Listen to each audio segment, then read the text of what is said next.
5 साल के बच्चे ज्ञानी ध्रुव वहां बन जाते हैं। अरे 1.25 अरब है आबादी, उस देश महान के युवा हैं। आंख मिलाओ दुनिया से, हम हिंदुस्तान के युवा हैं। सर मैं नमन करता हूं, आपको प्रणाम करता हूं। हमारे एम्बेसडर बैठे हुए हैं हमारे बीच में। सर आपके कारण हमको बहुत लातें पड़ी हैं। हमारे पिताजी कहते थे कि अच्छी तरह पढ़ लिख आईएएस बनेगा, किसी देश का एम्बेसडर बनेगा, उच्चायुक्त बनेगा, लेकिन सर मैं कुछ नहीं बन पाया, आप बन गए। आपके चक्कर में हमें कितनी गालियां दी गई हैं आप नहीं समझ सकते सर। आपने ज़्यादा पढ़ाई करके फ़ायदा आपको हुआ, हमारे साथ क्या क्या हुआ आप नहीं समझ सकते। घर वाले चौराहे से हमारा नागरिक अभिनंदन करना करते थे शुरू, और घर तक नागरिक अभिनंदन करते थे। लेकिन मैंने अपने पिताजी से कहा कि पिताजी चिंता की कोई बात नहीं है, एक दिन ऐसा काम करूंगा कि एम्बेसडर साहब नीचे बैठ के सुनेंगे मुझे। और मैं अभी बिहार के खौफ से जूझ रहा था। मैं तो ललिता जी यही कहने वाला हूं कि अगले जन्म मुझे बिहारी ही कीजो। सब कुछ बिहार में, बहुत बढ़िया। वैसे शंभू भैया को देख के लगता है, जब आप शंभू को देखते हैं, मुझे देख के लगता होगा ड्रेस सबसे कि नोएडा दिल्ली आ गया है। शंभू भैया को देखते होंगे तो आपको लगता होगा झारखंड बिहार यहीं से ही होता होगा, ऐसा ही होता होगा। और जब एकता को देखते हैं तो आपको पता लगता होगा कि कनाडा कैसा है, अमेरिका कैसा है। एक और जोरदार तालियां बजाइए। मित्रों, हंसाने को मैं आपको घंटों हंसा सकता हूँ, और इतना भव्य कार्यक्रम हो गया। हिंदी है हम, स्वामी विवेकानंद सेंटर इसका नाम है। स्वामी विवेकानंद जी का तो जहाँ भी नाम आ जाए वहाँ पर श्रद्धा से सर झुक जाता है, क्योंकि मैं डॉक्टर APJ अब्दुल कलाम की धरती से आता हूँ, अब्दुल हमीद की धरती से आता हूँ। पोखरण परीक्षण में जब पूरी दुनिया ने कहा था कि अब नहीं होने देंगे, तब एक सफ़ेद जुल्फों वाला इंसान निकल कर आया और डंके की चोट पर पोखरण का परीक्षण किया। धरती की कोई ताकत नहीं रोक पाई। मैं उस कलाम में अटल बिहारी वाजपेयी, उस हमीद की धरती से आता हूँ। मैं सोच रहा हूँ कि कहाँ से शुरू करूँ। हाँ, ये तो मुझे देख के बजा रही है। हाँ, हैं जी? अच्छा अच्छा, नहीं मुझे देख के तो सब कुछ बजता है। सरदार जी बैठे हैं हमारे सैनी साहब, जो इन्होंने प्रेम दिया, स्नेह दिया। कल मैं एक कार्यक्रम और था इनके घर पर ही, तो मैंने कहा, तो अजय भाई बहुत अच्छा गा रहे थे, इन्होंने बहुत अच्छा गाया। तो मैंने कहा कि भैया सरदार जी आप भी सुनाओ। इन्होंने जब गाया तो और ज़्यादा अच्छा गाया। तो अजय भैया से मैंने कहा कि मुझे लगता है आपका कंठ इसलिए इतना सुरीला है क्योंकि बचपन में आपने कोयल का अंडा खा लिया होगा। सरदार जी आप बताओ आपका कंठ इतना सुरीला क्यों है? कहता था सड्डे हम तो कोयल ही खा गए। एक बार जोरदार ताली हो जाए। सच घटना है, बिल्कुल जोक नहीं बना रहा हूँ, सच घटना है बिल्कुल। तो ये तो कोयल खाने वाले लोग हैं। मौजों के हैं हम साहिल, मात्र 15-20 मिनट आपके बीच हूँ, उसके बाद इस कार्यक्रम को हम समाप्त नहीं करेंगे, अगली साल के लिए स्थगित करेंगे। सर कैसा लगा आप ईमानदारी से बताइए। धन्यवाद। सर अगर कोई दिक्कत करेंगे तो मैम बैठी हुई है, क्योंकि मैम ने प्रोग्राम सुना हुआ है, कोई दिक्कत की बात नहीं है। बाकी बहुत मैं सोच रहा हूँ कि ये देश की खूबसूरती है, हिंदुस्तान की खूबसूरती है कि जब सामने अटल बिहारी वाजपेयी जी बैठते थे, हमारे आज भी देश के कितने मंत्री बैठते हैं और हम मंचों से व्यंग करते हैं तो ताली बजाते हैं। ये लोकतंत्र की खूबसूरती है। कहीं सहमति होती है, कहीं असहमति होती है, लेकिन आपसी प्रेम हमेशा बना रहता है, स्नेह हमेशा बना रहता है। तब जा कहना चाहता हूँ कौन लोग हैं कि मौजों के हैं हम साहिल। हाँ भैया जाओ। हाँ, ये बहुत तेज भाग कर आए हैं, इनको पता लगा ढंग का आदमी भी आया है। मैम आपने जो मैम फ्रेंच सिखाती है, आपका आतिथ्य भाव बहुत, मेरा बहुत लोगों का नाम लेने का मन है। भाभी जी बैठी हुई हैं, मैं सबको एक बार ही प्रणाम कर लेता हूँ। जिधर भी मैं यहाँ से शुरू करता हूँ, 15-20 मिनट आपके बीच में हूँ, उसके बाद कार्यक्रम आपका बहुत अच्छा हो गया है, हमारी पेमेंट तैयार रखना। हाँ, क्योंकि जो होना था इतना ही होता है, इससे आगे नहीं होता। मैं तो उपसनार के लिए आता हूँ। मैम आप भी आइए। हाँ बैठ जाइए। हाँ कोई बात नहीं, कहीं भी बैठ जाइए।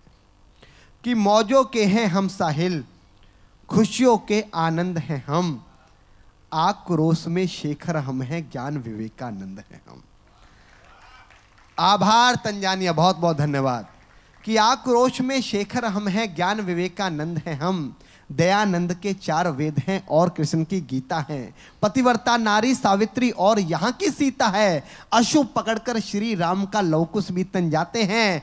5 साल के बच्चे ज्ञानी ध्रुव वहां बन जाते हैं। अरे 1.25 अरब है आबादी, उस देश महान के युवा हैं। आंख मिलाओ दुनिया से, हम हिंदुस्तान के युवा हैं।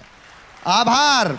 आंख मिलाओ दुनिया से, हम हिंदुस्तान के युवा हैं। पूरी दुनिया में आपने जो अमिट छाप छोड़ी है, आज धरती पर 4 देश ऐसे हैं जिनके प्रधानमंत्री हिंदुस्तानी हैं। इससे बड़ा सौभाग्य हमारे लिए नहीं हो सकता।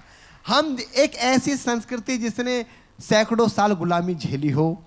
अभी तंजानिया को भी हमारे साथ साथ ही स्वतंत्रता मिली थी, लेकिन हम सभी लोग इतने समृद्ध हो गए, ये आपकी ताकत है। कल जन्माष्टमी का त्यौहार था। मुझसे हमेशा कहते हैं शंभू भाई कि अमित भाई, भगवान कृष्ण को इस धरती पर अवतार लेना चाहिए। मैं मना करता हूं कि भगवान की अब कोई आवश्यकता नहीं है, क्योंकि हमारे मित्र विकास बोखन ने लिखा है कि इस महंगाई में कन्हैया यदि आए तो दूध दही छोड़ो रोटी दाल मार डालेगी। और रथ नहीं चलते हैं घोड़े वाले यहाँ पर, टाटा ने नौकार की उछाल मार डालेगी। रथ नहीं चलते हैं घोड़े वाले यहाँ पर, टाटा ने नौकार की उछाल मार डालेगी। और 70 की बुढ़िया भी 17 की लगती है। नहीं, मैं आपके बारे में माता श्री नहीं कह रहा हूँ। हाँ, मैं किसी और मैं भारत की महिला के लिए कह रहा हूँ कि 70 की बुढ़िया भी 17, हाँ भाई साहब बैठिए। 70 की बुढ़िया भी 17 की लगती है। जीन्स वाली दादी जी की चाल मार डालेगी। जीन्स वाली दादी जी की चाल मार डालेगी। और अब 2-2 फोन वाले, अब 2-2 सिम वाले, अब फोन गोपियों के हाथ, रात रात भर मिस्ड कॉल मार डालेगी। तो ऐसा माहौल है। मित्रों, कल जन्माष्टमी का त्यौहार था और इस दुनिया का सबसे मोटिवेटेड व्यक्ति का कल जन्मोत्सव था। और कल हमने जन्माष्टमी मनाई बहुत अच्छी तरह। और वास्तव में मैं कह दूं, एक बार कहना चाहता हूं, उसके बाद मैं कार्यक्रम समाप्त करके कल सुबह की फ्लाइट में अपने देश के लिए रवाना हो जाऊंगा। अब पता नहीं 5 साल बाद, 10 साल बाद, या कभी आपसे भेंट होगी नहीं होगी, है? तो मैं खत्म कहाँ कर रहा हूँ अभी। हाँ, मैं खत्म नहीं कर रहा, अभी चिंता मत कीजिए। मैं आपको पूरा आनंद दे के जाऊंगा, क्योंकि हाँ, चारों लोग बैठे हुए हैं ना। क्या कह रहे हो? अच्छा अच्छा, नहीं फिर मैं कह दूंगा। ऋतु भाभी समझाओ इनको। तो मित्रों, एक इस धरती के सर्वशक्तिमान भगवान कृष्ण का कल जन्मोत्सव था, तो हमने साथ में जन्माष्टमी मनाई। हिंदी है हम एक बहुत महत्वपूर्ण संस्था है जिसने पूरी दुनिया में अपना नाम रोशन किया हिंदी के लिए। मैं अपने कर्तव्य से वंचित नहीं होना चाहता। हंसाने को मैं आपको कितनी देर भी हंसा सकता हूं, लेकिन कुछ संस्कार की बात अगर हिंदुस्तान की तरफ से आपके बीच ना कही हुई हो तो हमारा यहाँ पे आना व्यर्थ हो जाएगा। मैंने एक कविता लिखी है जो 18 अध्याय गीता के हैं। 18 अध्यायों का अध्ययन कर कर मैंने एक 8 मिनट की कविता लिखी है। अगर आपका आदेश हो तो मैं गीता पर कविता पढ़ना चाहता हूं कि भगवान से बहुत बहुत आभार, धन्यवाद धन्यवाद।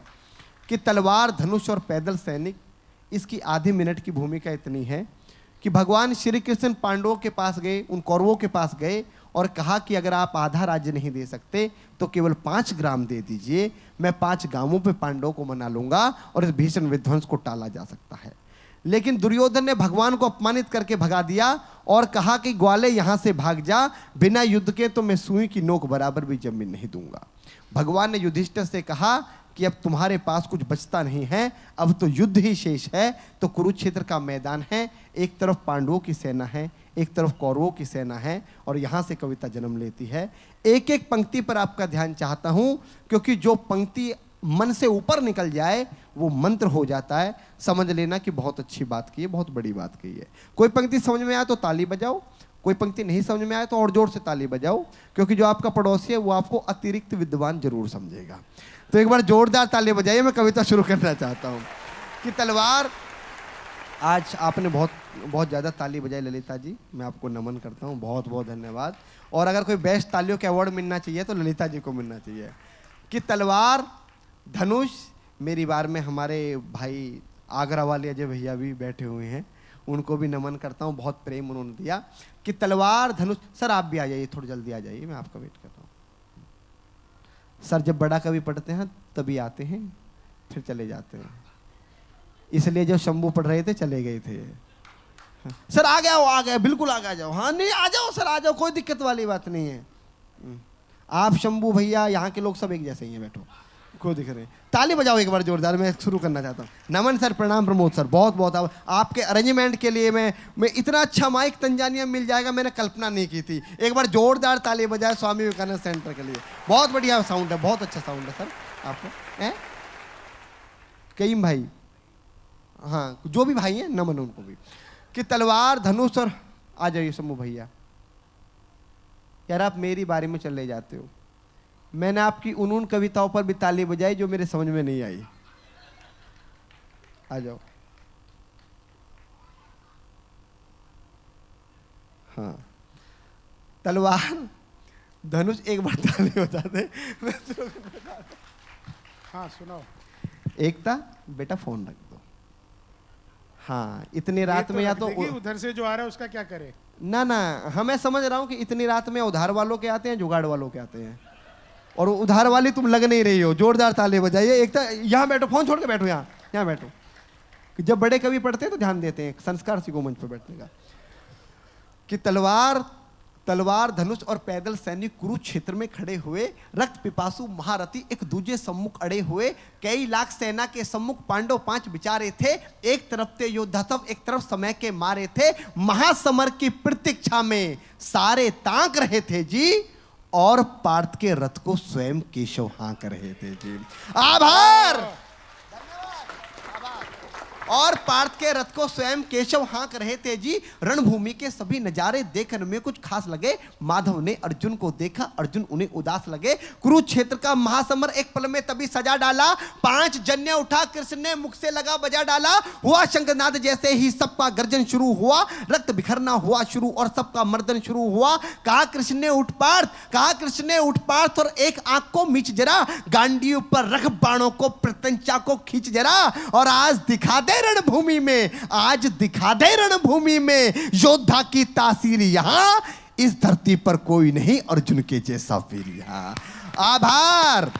इस धरती पर कोई नहीं अर्जुन के जैसा वीर। यहां सुनी बात माधव की तो अर्जुन का चेहरा उतर गया। एक धनुर्धारी की विद्या मानो चूहा कुतर गया। बोले पार्थ सुनो कान्हा, बोले पार्थ सुनो कान्हा, जितने ये सम्मुख खड़े हुए हैं, हम तो इनसे सीख सीख कर सारे भाई बड़े हुए हैं। इधर खड़े बाबा भीष्म ने मुझको गोद खिलाया है। गुरु द्रोण ने धनुष बाण का सारा ज्ञान सिखाया है। सभी भाई पर प्यार लुटाया कुंती मात हमारी ने, कमी कोई ने छोड़ी थी प्रभु माता गांधारी ने। ये जितने गुरुजन खड़े हुए हैं सभी पूजने लायक हैं। माना दुर्योधन दुशासन थोड़े से नालायक हैं। अरे मैं अपराध क्षमा करता हूं, मैं अपराध क्षमा करता हूं, बेशक हम ही छोटे हैं, ये जैसे भी हैं आखिर माधव सब ताऊ के बेटे हैं। ये जैसे भी हैं आखिर माधव सब ताऊ के बेटे हैं। और छोटे से भूभाग की खातिर, छोटे से भूभाग की खातिर हिंसक नहीं बनूंगा मैं। इंद्रप्रस्थ के इतने बड़े साम्राज्य को एक धर्म से भटका योद्धा जमीन का टुकड़ा बताता और भगवान से कहता है कि छोटे से भूभाग की खातिर हिंसक नहीं बनूंगा मैं, स्वार्थ साधकर निज कुल का विध्वंसक नहीं बनूंगा मैं। अरे खून सने हाथों को होता राजभोग अधिकार नहीं, परिवार मारकर गद्दी मिले तो सिंहासन स्वीकार नहीं, परिवार मारकर गद्दी मिले तो सिंहासन स्वीकार नहीं। और रथ पर बैठ गया अर्जुन, रथ पर बैठ गया अर्जुन, मुंह माधव से मोड़ दिया। रथ पर बैठ गया अर्जुन, मुंह माधव से मोड़ दिया। आंखों में आंसू भरकर गांडीव हाथ से। आभार, धन्यवाद, बहुत बहुत आभार नमन करता हूं कि आंखों में आंसू भरकर गांडीव हाथ से छोड़ दिया। गांडीव हाथ से जब छूटा माधव भी कुछ अकुलाए थे। भगवान ने सोचा थे तो बेइज्जती करा दी, इससे अच्छा मैं शंखनाद नहीं करता। पर भगवान अपना अपमान कभी स्वीकार नहीं करते कि गांडीव हाथ से जब छूटा माधव भी कुछ अकुलाए थे। शिष्य पार्थ पर गर्व हुआ, मन ही मन मुस्काए थे। भगवान ने सोचा इसका सब कुछ जा रहा है, उसके बाद भी ये परिवार को बचाने की बात कर रहा है, तो कहीं ना कहीं मेरे संस्कार हैं। कि गांडीव हाथ से जब छूटा माधव भी कुछ अकुलाए थे, शिष्य पार्थ पर गर्व हुआ मन ही मन मुस्काए थे, मन में सोच लिया अर्जुन की बुद्धि ना सड़ने दूंगा, समर भूमि में पार्थ को कमजोर नहीं पड़ने दूंगा। धर्म बचाने की खातिर एक नव अभियान शुरू हुआ। उसके बाद जगत गुरु का गीता ज्ञान शुरू हुआ। उसके बाद जगत गुरु का गीता ज्ञान शुरू हुआ। तालियों की आपको लिए जरूरत नहीं कहनी पड़ रही है, बड़ी बात है। इसका मतलब माल ओरिजिनल होता है तो अपने आप बिकता है। मैं नमन करता हूं, प्रणाम करता हूं। रणभूमि के सभी नजारे देखने में कुछ खास लगे। माधव ने अर्जुन को देखा, अर्जुन उन्हें उदास लगे। कुरुक्षेत्र का महासमर एक पल में तभी सजा डाला। 5 जन्य उठा कृष्ण ने मुख से लगा बजा डाला। हुआ शंखनाद जैसे ही सबका गर्जन शुरू हुआ, रक्त बिखरना हुआ शुरू और सबका मर्दन शुरू हुआ। कहा कृष्ण ने, उठ पार्थ और एक आंख को मीच जरा, गांडीव पर रख बाणों को प्रत्यंचा को खींच जरा। आज बता दे रणभूमि में योद्धा की तासीर यहाँ, इस धरती पर कोई नहीं अर्जुन के जैसा वीर यहाँ। सुनी बात माधव की तो अर्जुन का चेहरा उतर गया। एक धनुर्धारी की विद्या मानो चूहा कुतर गया। बोले पार्थ सुनो कान्हा, जितने ये सम्मुख खड़े हुए हैं, हम तो इनसे सीख सीख कर सारे भाई बड़े हुए हैं। इधर खड़े बाबा भीष्म ने मुझको गोद खिलाया है, गुरु द्रोण ने धनुष बाण का सारा ज्ञान सिखाया है। सभी भाई पर प्यार लुटाया किंतु मात हमारी ने कमी कोई ने छोड़ी थी प्रभु माता गांधारी ने। ये जितने गुरुजन खड़े हुए हैं सभी पूजने लायक हैं। माना दुर्योधन दुशासन थोड़े से नालायक हैं। मैं अपराध क्षमा करता हूं बेशक हम ही छोटे हैं। ये जैसे भी हैं आखिर माधव सबता के बेटे हैं। और छोटे से भूभाग की खातिर हिंसक नहीं बनूंगा मैं, स्वार्थ साध कर निज कुल का विध्वंसक नहीं बनूंगा मैं। खून सने हाथों को होता राजभोग अधिकार नहीं, परिवार मारकर गद्दी मिले तो सिंहासन स्वीकार नहीं। रथ पर बैठ गया अर्जुन, मुंह माधव से मोड़ दिया, आंखों में आंसू भरकर गांडीव हाथ से छोड़ दिया। गांडीव हाथ से जब छूटा माधव भी कुछ अकुलाए थे, शिष्य पार्थ पर गर्व हुआ मन ही मन मुस्काए थे। मन में सोच लिया अर्जुन की बुद्धि न सड़ने दूंगा, समर भूमि में पार्थ को कमजोर नहीं पड़ने दूंगा। धर्म बचाने की खातिर एक नव अभियान शुरू हुआ। उसके बाद जगत गुरु का गीता ज्ञान शुरू हुआ। एक नजर में एक नजर में एक नजर में एक नजर में रणभूमि के कण कण डोल गए माधव। टकटकी बांधकर देखा अर्जुन, एकदम बोल गए माधव। पार्थ मुझे पहले बतलाते, मैं संवाद नहीं करता, तुम सारे भाइयों की खातिर कोई विवाद नहीं करता। पांचाली के तन पर लिपटी साड़ी खींच रहे थे वो, दोषी वो भी इतने ही हैं जबड़ा भींच रहे थे जो। घर की इज्जत तड़प रही कोई दो टूक नहीं बोले, पौत्र बहू को नगन देखकर गंगा पुत्र नहीं खोले। तुम कायर बनकर बैठे हो, ये पार्थ बड़ी बेशर्मी है। संबंध उन्हीं से निभा रहे जो लोग यहाँ अधर्मी हैं। संबंध बहुत अच्छे, जिंदाबाद अमित, वाह, धन्यवाद। संबंध उन्हीं से निभा रहे जो लोग यहां धर्मी हैं। और हे पांडु के पुत्र, धर्म का कैसा कर्ज उतारा है। हे पांडु के पुत्र, धर्म का कैसा कर्ज उतारा है। शोले होने थे आंखों में पर बहती जलधारा है। शोले होने थे आंखों में पर बहती जलधारा है। और गांडीव उठाने में पार्थ जितनी भी देर यहां होगी, इंद्रप्रस्थ के राजभवन में उतनी अंधेर वहां होगी। इंद्रप्रस्थ के राजभवन में उतनी अंधेर वहां होगी। अधर्म धर्म की गहराई में खुद को नाप रहा अर्जुन। अश्रुधार फिर तेज हुई और थर थर कांप रहा अर्जुन। केशव मुझको बतलाओ कुलनाशक कैसे बन जाऊं, रख सिंहासन लाशों पर मैं शासक कैसे बन जाऊं। कैसे उठेंगे कर उन पर जो कर पर अधर लगाते हैं। कर का मतलब होता है हाथ, अधर का मतलब होता है होठ। जो मेरे हाथों को चूमते हैं उन पर हाथ कैसे उठाऊं। कैसे उठेंगे कर उन पर जो कर पर अधर लगाते हैं। करने को जिनका स्वागत ये कर भी स्वयं जुट जाते हैं। इन्हीं करों ने बाल काल में सबके पैर दबाए हैं। इन्हीं करों को पकड़ करों में पितामह मुस्काए हैं। अपने बाणों की नोक जो इनकी ओर करूंगा मैं। केशव मुझको मृत्यु दे दो उससे पूर्व मरूंगा मैं। केशव मुझको मृत्यु दे दो उससे पूर्व मरूंगा मैं। बाद युद्ध के मुझे ना कुछ भी पास दिखाई देता है। माधव इस रणभूमि में बस नाश दिखाई देता है। माधव इस रणभूमि में बस नाश दिखाई देता है। बात बहुत भावुक थी किंतु जगत गुरु मुस्काते थे और ज्ञान की गंगा निरंतर चक्रधारी बरसाते थे। जन्म मरण की यहाँ योद्धा बिल्कुल चाह नहीं करते, क्या होगा अंजाम युद्ध का ये परवाह नहीं करते। पार्थ यहाँ कुछ मत सोचो, बस कर्म में ध्यान लगाओ तुम, बाद युद्ध के क्या होगा ये मत अनुमान लगाओ तुम। इस धरती के पाप पुण्य में कोई नर के साथ नहीं, निज जीवन का करे फैसला नर के बस की बात नहीं। तुम ना जीवन देने वाले नहीं मारने वाले हो, ना जीत तुम्हारे हाथों में तुम नहीं हारने वाले हो। ये जीवन दीपक की भांति यूं ही चलता रहता है, पवन वेग से बुझ जाता है वरना जलता रहता है। मानव वश में शेष नहीं कुछ, फिर भी मानव डरता है, वह मरकर भी अमर हुआ जो धर्म की खातिर मरता है। वह मरकर भी अमर हुआ जो धर्म की खातिर मरता है। ना सत्ता सुख से होता है, ना सम्मानों से होता है। साहब सम्मान घर में रखने की जगह नहीं है, इतने सम्मान है जगत जननी की कृपा से। जीवन का सबसे बड़ा सम्मान क्या है? जब 17 टैंक तोड़ने के बाद अब्दुल हमीद ने बलिदान दिया तो मां से पूछा गया, मां हमीद जैसा बेटा चला गया, क्या कुछ बुरा लगता है? आंखों में आंसू आते हैं। तो हमीद की मां ने कहा था कि बिल्कुल भी बुरा नहीं लगता, दुख इस बात का लगता कि हमीद जैसा एक और बेटा इस देश पर बलिदान करने के लिए मुझे भगवान ने नहीं दिया है। कि ना सत्ता सुख से होता है, ना सम्मानों से होता है। जीवन का सार सफल केवल बस बलिदानों से होता है। और देहदान योद्धा ही करते हैं। जीवन का सबसे बड़ा दान क्या? कि देहदान योद्धा ही करते हैं। सर मुझे ईश्वर ने एक अनमोल पंक्ति दी, उस पंक्ति को लिखने के बाद मैं आज तक भी भाव विभोर होता हूँ। शायद मेरी औकात नहीं थी ये पंक्ति लिखने की, मेरी लेखनी में शायद इतनी शक्ति ना हो। उस पंक्ति को लिखने के बाद मेरी आंखों में, मैं कई दिन तक उस पंक्ति को गुनगुनाता रहा, मेरी आंखों में आंसू आते रहे।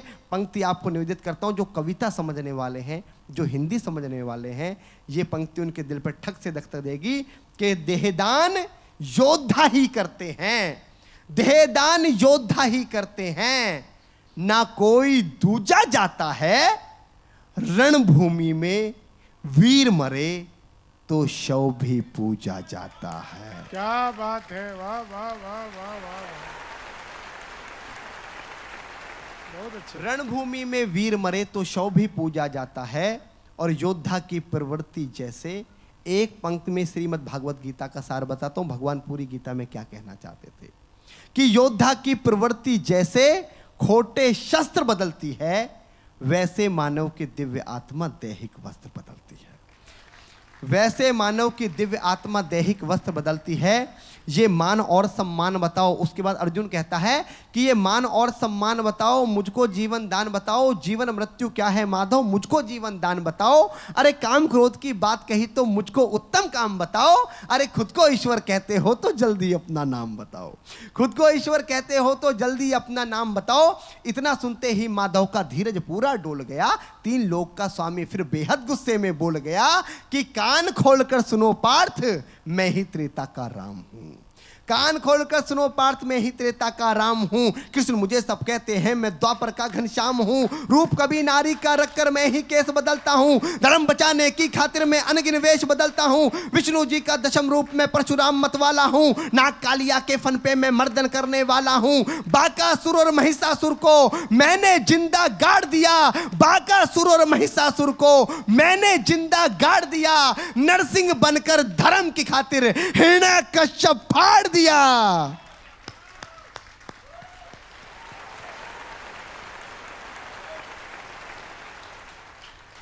हाँ मैं दोबारा पढ़ता हूं।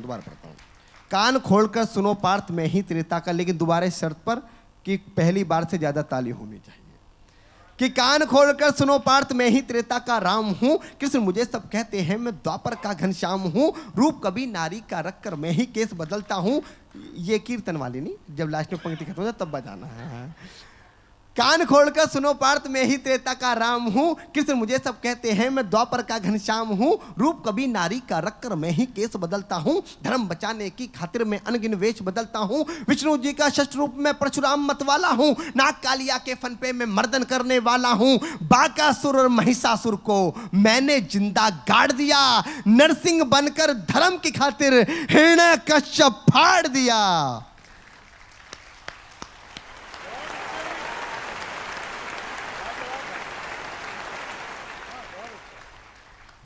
नरसिंह बनकर धर्म की खातिर हिरण्य कश्यप फाड़ दिया और रथ नहीं तनिक भी चलता है। जब मैं गीता का 10वें अध्याय पढ़ रहा था तो पूरी दुनिया के 10-10 नोबेल पुरस्कार उस 10वें अध्याय पर बलिदान किए जा सकते हैं। पूरी दुनिया का मैनेजमेंट, पूरी दुनिया का मोटिवेशन उस 10वें अध्याय पर बलिदान किया जा सकता है। उस 10वें अध्याय को मात्र 2 पंक्ति में लिखने की कोशिश की। इससे बड़ा दुनिया में कोई मोटिवेशन नहीं हो सकता। जो मैनेजमेंट की पढ़ाई करने वाले लोग बैठे हैं, मोटिवेशन की क्लासेस लेने वाले लोग बैठे हैं, जो पढ़ाने वाले लोग बैठे हैं, उनकी अदालत में ये पंक्तियां रखता हूं कि रथ नहीं तनिक भी चलता है। ललिता जी, रथ नहीं तनिक भी चलता है, बस मैं ही आगे बढ़ता हूं। और दूसरी पंक्ति में, 2 पंक्ति में 10वां अध्याय हो जाएगा। मैं आपसे वादा करता हूं कि रथ नहीं, ये बस केशव की माया थी और धर्म किया स्थापित जिसने, धर्म किया स्थापित जिसने, दाता दया निधान की जय। हाथ उठाकर सारे बोलो चक्रधारी भगवान की जय।